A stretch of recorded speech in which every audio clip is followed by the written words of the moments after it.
Olá, meus amigos do canal Conf. Hoje nós vamos trazer nessa trilha do ensino da contabilidade uma técnica prática. Acho que é a primeira técnica prática. Nós vamos tentar trazer várias, explicando como fazê-las, né? Bom, eu queria lembrar a todos vocês que as metodologias ativas, como nós vimos no vídeo anterior, elas só funcionam se os objetivos de aprendizagem forem planejados e a técnica combinar com esse objetivo, não é? Então, por exemplo, se você quer que um aluno fixe alguma coisa, não adianta você colocar uma técnica de estudo de caso direto, porque ele vai ter que aplicar, né? Então, não é uma técnica de leitura, de debate, etc. e tal. E assim por diante. Mas hoje eu quero mostrar para vocês aqui uma técnica bastante interessante mesmo, né? Ela pode ser usada com ou sem tecnologia.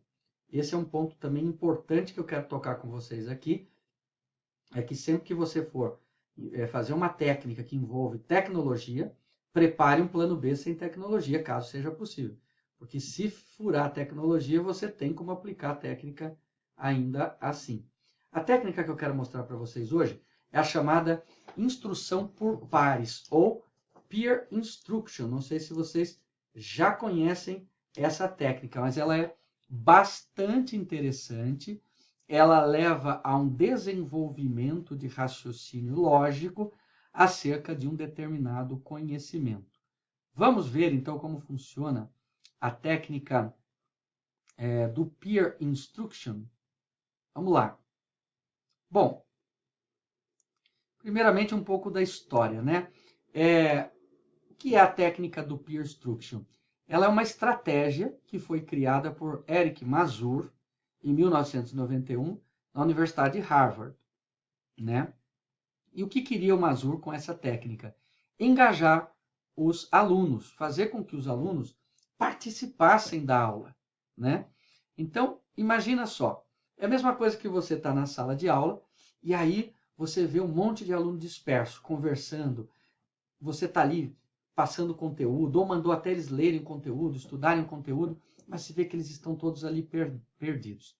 O peer instruction ele tem uma característica, ele não deixa o aluno ficar parado. O aluno tem que estar trabalhando o tempo todo. Então, ele prende a atenção, ele retém a atenção e ele faz com que você consiga verificar se o aluno está se desenvolvendo ou não. E como é que funciona essa técnica? É muito simples. Bom, antes de eu colocar aí na prática, deixa eu explicar melhor. Imagina que você quer dar uma aula sobre o que é contabilidade, tá bom? O que é contabilidade? Aula básica. Então, veja, você vai separar algum material para que o aluno leia em casa ou antes da aula. Lembre-se de uma coisa muito importante que nós vimos nos nossos vídeos até agora. O ensino não acontece se o aluno não fizer a parte dele. Do que necessitam os alunos para aprender? Uma das coisas é se preparar para a aula. Lembre-se disso. Então, você deve dar um texto, um material de estudo para que ele leia em casa ou leia antes da aula e já venha pronto para as dinâmicas que você vai fazer em aula. Esse é o primeiro segredo da peer instruction, ok? Muito bem. Depois que então você deu a atividade para ele, você, professor, vai preparar uma série de questões, certo? Você vai fazer uma série de questões, vai guardar essas questões aí com você. E você, então, vai começar a lançar essas questões, que podem ser respondidas de forma individual ou coletiva, normalmente é melhor que se faça de forma individual, e os estudantes respondem utilizando ou dispositivos eletrônicos, pode ser celular, tablet, computador, né? iPads, o que ele tiver de disponível. Ou então, se você não tem como aplicar isso na turma, a turma não tem recursos, ou até mesmo não tem internet disponível na instituição, você pode usar flashcards, tá? Coloridos, flashcards coloridos com as cores para que você aplique e diferencie as respostas, tá ok?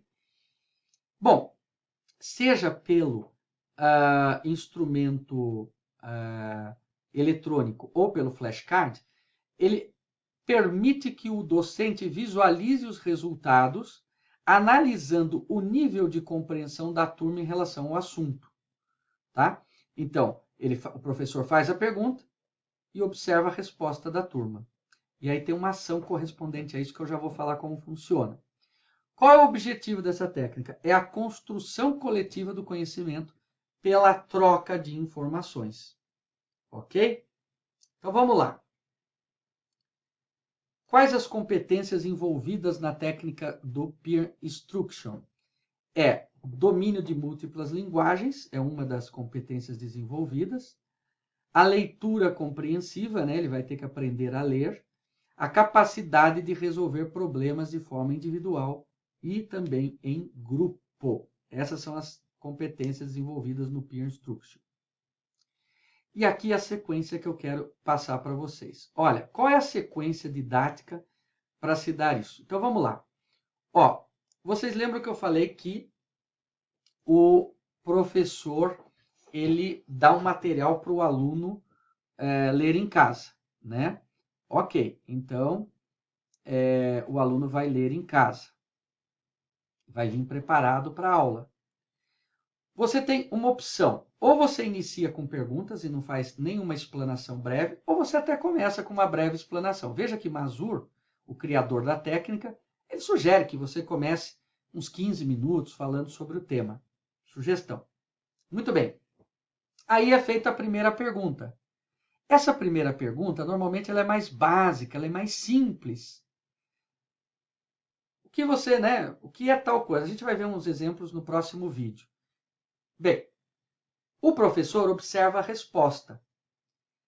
E aí vem, se os acertos são menores que 30%, ou seja, você percebe que menos que 30% da classe acertou, é porque eles não leram, eles não estudaram ou eles não entenderam.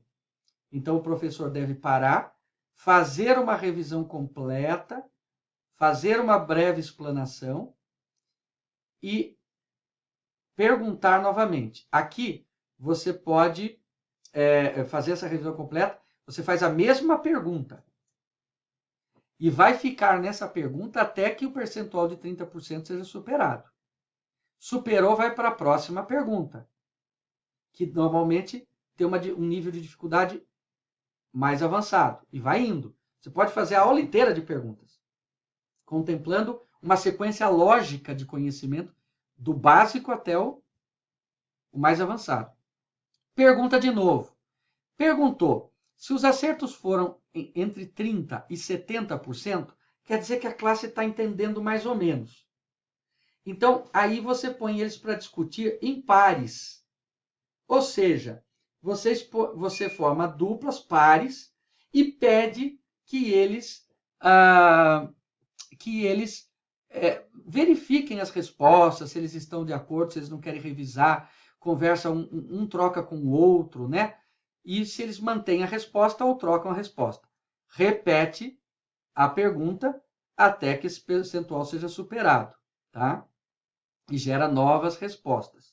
Mas aí o professor não pergunta mais, são eles que não explica mais. São eles que discutem e o professor põe de novo para a mesma pergunta. Ok? Isso estimula com que aqueles que acertaram estejam convictos e possam até explicar aos outros. E aqueles que erraram possam tirar dúvidas com os outros. Então, estimula o intercâmbio entre eles. Quando passar de 70% de acertos numa pergunta, então o professor pode fazer um pequeno fecho de 5 a 10 minutos sobre aquele conceito e pode ir para o próximo conceito, com novas perguntas ou nova pergunta. Esse ciclo vai se repetir a aula toda, até que o professor esgote a sua aula e esgote o tema proposto para essa aula. Ok? Muito bem. No próximo vídeo, eu vou mostrar para vocês como fazer essas perguntas de forma digital, como disponibilizar o link para os alunos, como acompanhar as respostas e como ir conduzindo. Nós vamos fazer um simulacro aqui, tá bom? Então, eu conto com vocês aí para o vídeo parte 2 do Peer Instruction. Tá gostando aí do nosso canal? Então, Deixa um like aí pra gente e ative o sininho para receber notificações. Até a próxima!